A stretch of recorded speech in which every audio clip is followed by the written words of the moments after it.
Ambedkar and Hindutva, the social changes that it has brought about in last 8 years or so, and the political benefits which are reaped by the ruling party, certainly they have.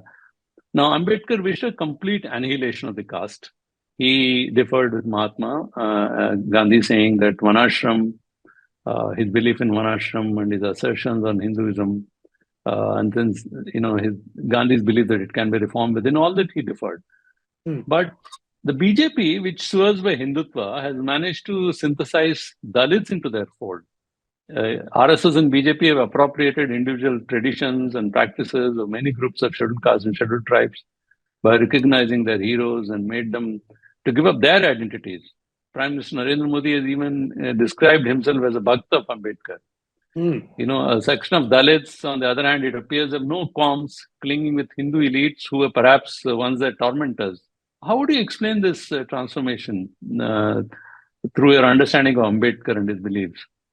Well, first of all, I think either they have not read everything Ambedkar has said about Hinduism and Hindutva, or they have chosen willfully to ignore it, because you can't be an Ambedkar bhakt and be a Hindutva bhakt at the same time.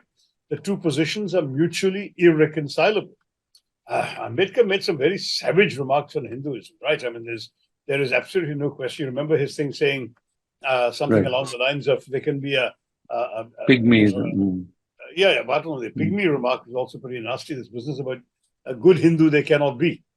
Yes.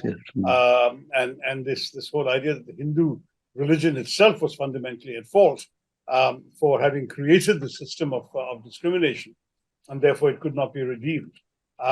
So he was absolutely uncompromising in his language, and the kinds of things that he actually said would have given no aid and comfort whatsoever to Hindutva ideologues.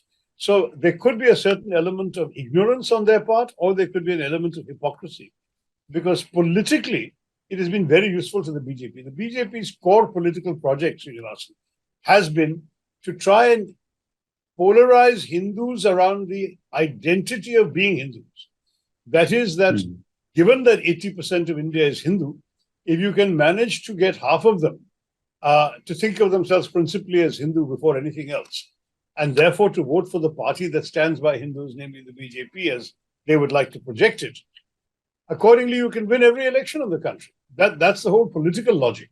Now, as long as people think principally in terms of their caste identity, that wouldn't work. So you had to be able to appeal to them as Hindus, and therefore you need to embrace them and their cause as part of your cause. And that's what the BJP has done so effectively. Subscribe to the Federal's YouTube page for more news and updates.